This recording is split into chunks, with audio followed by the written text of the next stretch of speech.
Karibu ndugu mtizamaji wa RS Channel TZ. Kama nilivyokuambia, RS Channel TZ ukiingia YouTube unaisearch inaitwa RS Channel TZ, lakini katika video zetu kwa logo tunatumia RS Channel TV. Kwa hiyo usije ukasema mbona nikisearch RS Channel TV na ikosa. Hapana, katika kusearch YouTube utasearch RS Channel TZ. Karibu ndugu mfuatiliaji wetu wa RS Online TV, kwa maana kwamba niko na wanangu hapa kama kawaida, niko na jamaa na wadau wenzetu. Ni kwamba kipindi hiki kama unavyokijua ni Nondo za Kijiweni, kipindi ambacho kinaangazia mambo mbalimbali. Ina maana hichi sio kijiwe tu kama kijiwe cha kawaida, maana yake kijiwe cha watu wenye fikra mbalimbali. Kwa hiyo maana yake ni nini? Maana yake kipindi hiki kimejikita katika kuangalia mambo mbalimbali. Nafikiri hapa niko na ndugu zangu hapa. Naanza hapa na Chugaman. Ananiambia bwana, kuna swali anataka kuuliza. Bwana karibu. Asante sana ndugu yangu RS. Nashukuru sana kwa kunipa hii chance ya kukuuliza na kupata kujua, ingawa sio kwa faida yangu, inaweza ikawa kwa faida ya jamii kubwa inayotuzunguka. Nilikuwa nataka kuuliza au kujua au tujaribu kutafakari au kujulishana kuhusiana na sasa hivi tumekuwa tunashuhudia vita zikiendelea nchi tofauti, tena mataifa makubwa. Kuna upinzani mkubwa, watu wanapambana, wanachopambania saa nyingine ukikaa hivi kwa sisi Waswahili tunaoamka asubuhi na kuanza kutafuta hela za kula, tunabakia tukijiuliza hawa vipi tena wanapigania nini, mbona tuelewi. Sasa swali langu niliokuwa nataka kujua sana ni kuhusiana na hizi amsha hizi vita hizi. Kwanza chanzo ni nini haswa, yani nini sababu ya wao kupambana? Kwa mfano kama unaona Ukraine na Russia, ingawa tunajua at least kidogo wanaongelea, ila kwa sisi wafuatiliaji wachache, ila baadhi ya watu hawaelewi. Vile kuna hizi vita za chini China, Marekani, kuna kuja huku Syria, Libya. Sasa mwisho wa picha hatuelewi, tunasikia tu kwamba kunaweza kukatokea labda uwepo wa vita tatu ya dunia. Sasa ndugu yangu, nilikuwa naomba ujaribu kunifafanulia kiintelijensia au kiusahihi zaidi sababu zinazopelekea hivi vitu sasa hivi vinaleta majanga mengi duniani. Maanake wao wakipigana hadi sisi tunaathirika, ni kwa sababu gani? Asante sana. Okay, swali zuri. Swali zuri, tena swali kama ulivyosema, swali lenye maelezo mengi. Sasa tukifuatilia kwa mujibu wa vyanzo mbalimbali tunagundua kulikuwa na vita ya kwanza, tukaja vita ya pili, na kwa sasa kuna tishio, maana tumeona viongozi mbalimbali, tumeona nchi mbalimbali kubwa, tumeona matawala wakubwa. Sasa kuna tishio uwepo wa vita ya tatu. Kwanza kulikuwa na mfumo unaitwa unipolar, yaani dunia ilikuwa inapokea oda kutoka western country, yaani hizi nchi za magharibi, ikiwa na kilanja Marekani. Kwa hiyo sasa imetokea zimeibuka nguvu zingine, na sio zingine ambazo nafikiri watu wengi wanafahamu, na sio zingine zinajulikana. Wachambuzi mbalimbali wanajaribu kuelezea, magazeti na mainstream media zinajaribu kueleza, kiasi ambacho sisi tulikaa kimya kutokana watu wengi wanaelezea. Sasa nikaja nikagundua kuwa watu wanasema RS Channel TZ imebezi kwenye vitu kama vya kizamani, kama haviko katika on air, yani hatuelezi ambazo trending news, habari ambazo zipo. Sasa ukirudi kama nilivyokuambia, yameibuka mataifa ambayo sio mengine yanajulikana, ambayo yana mlengo wa kushoto kwa mujibu wa mainstream mbalimbali. Mlengo wa kushoto tunaposema, tunakuta mtu kama Russia, tunakuta mtu mwingine hapa kama China. Hawa wamekuwa kama ni slate kwa upande wa watu wa Western, ambao ndio tunaosema ni unipolar. Kwa hiyo sasa dunia ipo kwenye mchakato, kutokana na kuibuka kwa masuper power wengine, ipo kwenye mchakato ambao tunaenda kwenye multipolar world. Umeona Lakini kabla kwenda multipolar world, tuliishi sana kwa muda mrefu katika unipolar, tukaenda kwenye bipolar. Umeshaona, tukatoka kwenye bipolar haraka sana kwa spidi tunaenda kwenye multipolar world. Huenda nitakuwa nimekuchanganya. Yaani tunatoka katika mfumo mmoja, yani dunia kupokea order kutoka eneo moja ama nchi fulani, mfano labda kama Marekani. Sasa akaja kaibuka super power, tukawa tunapokea, baadhi ya mataifa yanapokea order kutoka sehemu nyingine, kwa mfano kama Russia. Lakini kaibuka threat ambaye tunasema mpinzani mwingine ambaye ni Mchina. Sasa ukishawachukua hao watatu, hiyo sasa sio bipolar, inakwenda kwenye multipolar. Yani sasa masuperpower sasa hivi ni watatu, ni nchi tatu kuu ambazo kama inavyojulikana, Marekani namba 1, namba 2 Russia, lakini namba 3 China. Hapo tunakuja kuona vita kwa mujibu wa tafiti na wachambuzi mbalimbali, na hata ikiwa marais mbalimbali kama Trump alishawahi kutoa onyo juu ya kuwepo vita ya tatu ya dunia, kama kuna baadhi ya mambo yataenda tofauti, basi vita ya tatu ya dunia inaonyesha haiko mbali. Kwa hiyo tunaona lakini tunazungumzia migogoro Russia kama na Ukraine. Kwa baadhi ya watu wengi wanajua hivi vita kama vina miaka 2 iliyopita, lakini ukweli ni kwamba hivi vita ni vya muda mrefu.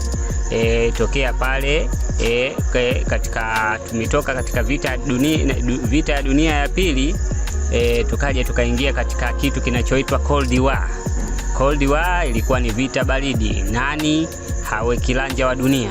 Kukawa na mvutano na watu wa mlengo wa kushoto. Mlengo huo wa kushoto ndio wao tunasema Soviet Union. Kwa hiyo tunaposema Soviet Union tunaona kilanja ni Russia. Kwa hiyo kukawa na mvutano, NATO ikijitanua, ambaye Western country ambaye unipolar world ikawa inajitanua kuelekea karibu na nchi za mlengo wa kushoto, na mlengo wenyewe wa kushoto sio mwingine ambao ni huo ambaye tunasema Soviet Union ambaye ni Russia. Kwa hiyo hapo tunaanza kuona matatizo yanaanzia hapo.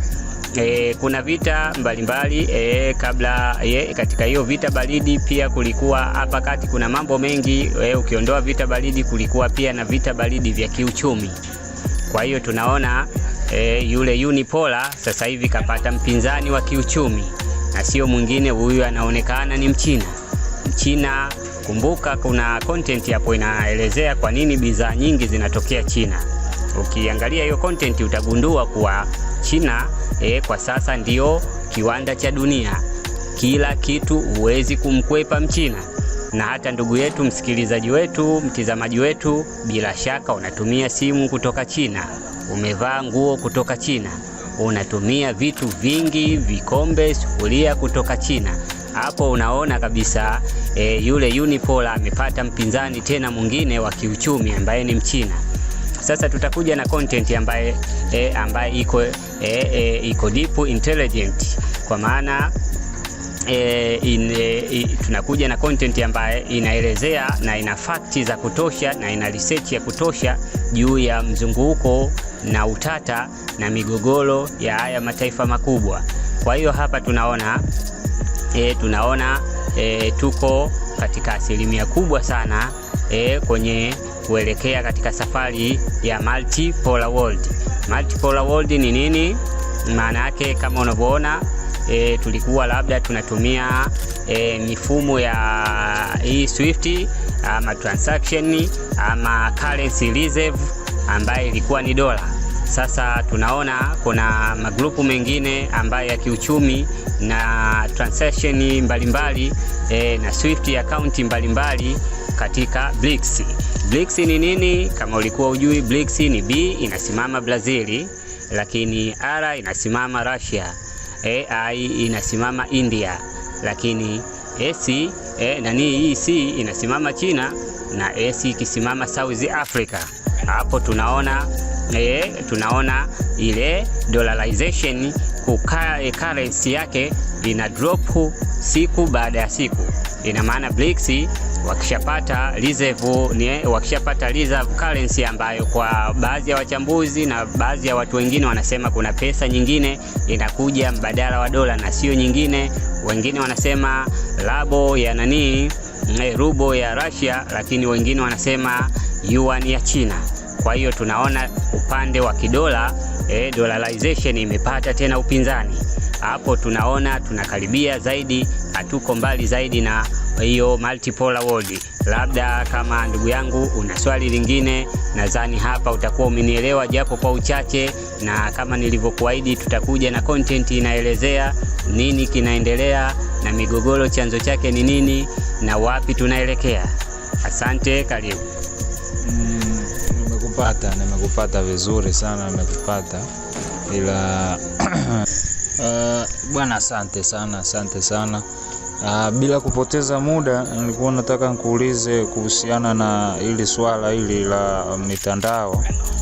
Tumeona baadhi ya mitandao kama TikTok na Telegram wanapata upinzani mkubwa sana kutoka kwenye taifa kubwa kama Marekani. Sasa nilikuwa natamani kujua nini sababu au kinachosababisha wa Marekani wao wanapiga vita sana hii mitandao miwili. Asante, swali zuri,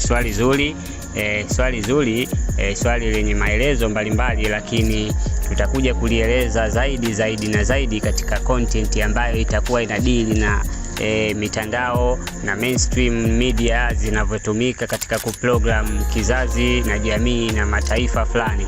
Kwa maana ni kwamba tunaposema Telegram ni kweli inapigwa vita, tukisema TikTok inapigwa vita, lakini TikTok ingawa inapigwa vita, inaonekana kuna mtandao mwingine unapandishwa unaitwa Red Note.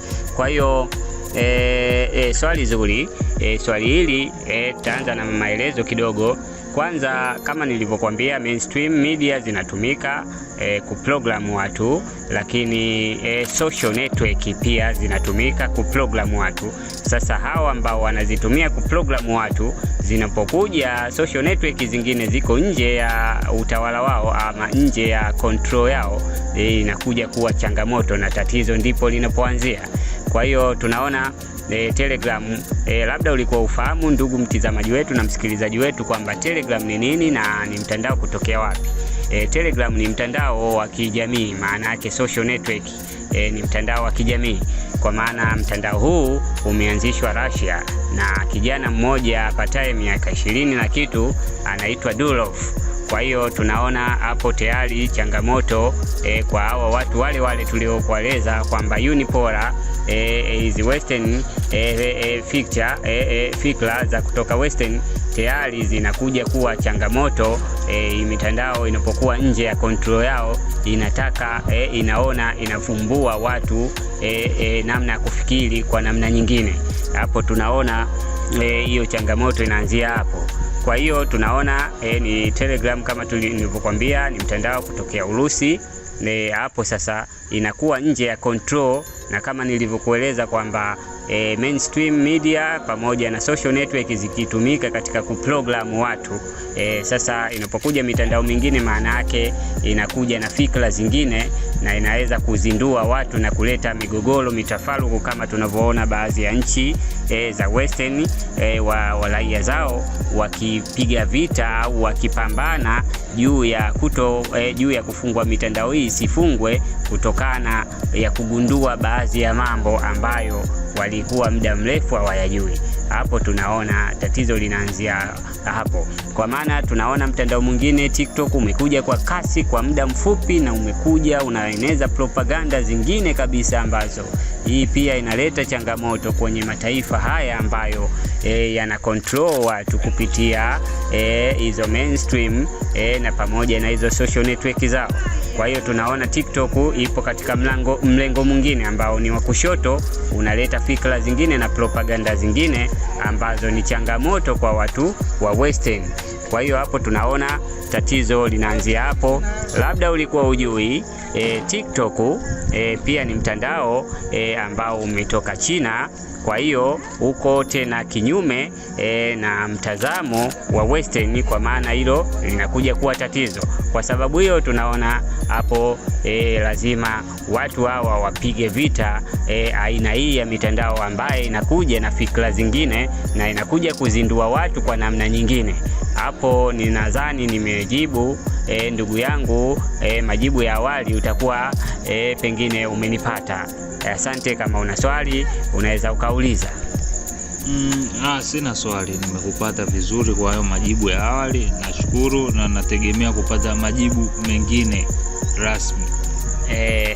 Kweli nafikiri tumeahidi kwamba swali, kutokana na uzuri wa swali na ukubwa wa swali, tunaahidi kwamba tutaleta content ambayo inadili na hayo mambo, kwamba mainstream mbalimbali media na social network mbalimbali zikitumika namna ya kuprogram watu. Niko na Mjuda kama kawaida, pia nafikiri na yeye kuna swali hapa nataka kuuliza. Bwana karibu. Bwana asante. Mjuda simu hapa, nilikuwa na mawazo, nilikuwa na swali langu kidogo. Maana haya mataifa makubwa yenye nguvu, wao maisha yao, macho yao wameelekeza kwetu sisi. Na nafikiri kila kitu kinachofanyika kwa Mwafrika, wao wanapata habari mapema sana, na kuna baadhi ya mambo mengine ambayo yanafanyika hata sisi habari hatuna, lakini wao habari wanazo. Sasa wamekuwa kama ni watu ambao wana control dunia kwa mfano wa mtu ambaye amepanda gari, anaendesha gari yake na tinted, yeye yuko ndani, na maana kama yeye yuko ndani, yeye anaona nje, lakini wa nje amuone wa ndani. Kwa hiyo wao wanachokifanya, wao wanatuangalia tu sisi tunaelekea wapi, na wanajua watu badilishe wapi, watuelekeze wapi, na wanatuchezea. Sasa sijajua kwa nini wanatuchezea. Okay, sawa. Swali zuri na pia lina maelezo mengi. Mjuda hapa bwana, swali lako zuri likilenga kwamba tunaona kuna mtu kama anaitwa Edward Snowden. Edward Snowden tunaona ni kutokea NSA. NSA, tunaposema NSA ni National Security, ile A kule mwisho agency. Kwa hiyo tunaona ni mtu mkubwa na ana vitabu vingi amekuja, ikiwemo kitabu chake kinaitwa Dark Mirror. Dark Mirror tunaona na maana yake halisi ni kioo cheusi kama anavyozungumzia ndugu yangu Mjuda.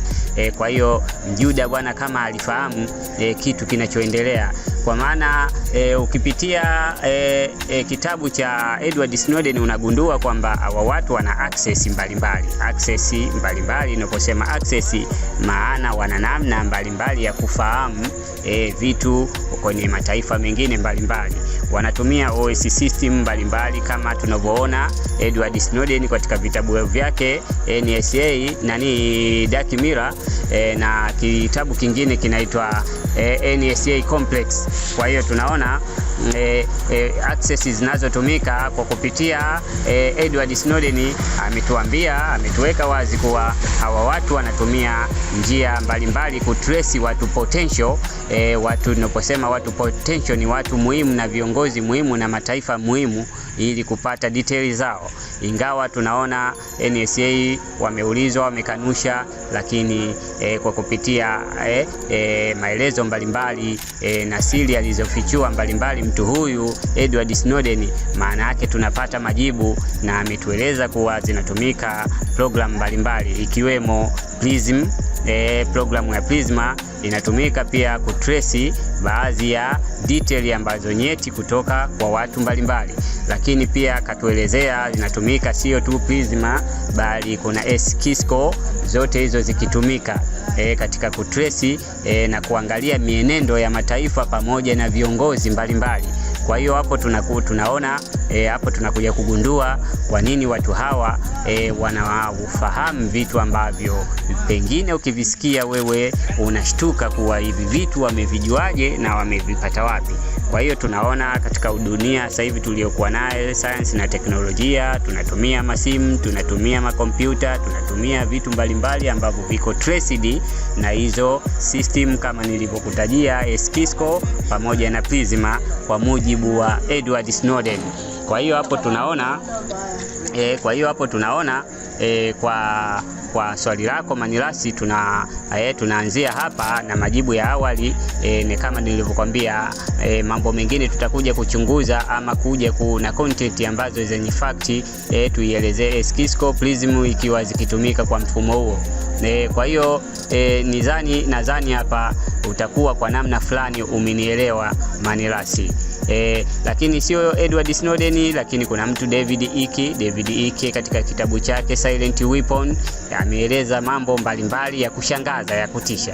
Lakini pia ameeleza katika vitabu vingine vingi kwa maana kwamba namna ambazo satellite zikitumika na access nyingi mbalimbali zikitumika katika kutrace baadhi ya mambo, na ndio maana mainstream zao media unaweza zikakushangaza, zikatangaza habari ambazo wewe mwenyewe hujawahi kujua ama hujawahi kusikia mahala popote, na ukisikiliza hizo habari unagundua sio habari za kawaida, sio kawaida. Kwa hiyo kwa kupitia mitazamo ya kina David Icke pamoja na huyu mtu Edward Snowden ambaye ameleft hivi juzi, na inasemekana ametoka NSA na kuelekea na kukimbilia Russia. Kwa hiyo tunaona nafikiri kwa majibu ya awali Manirasi utakuwa umenielewa.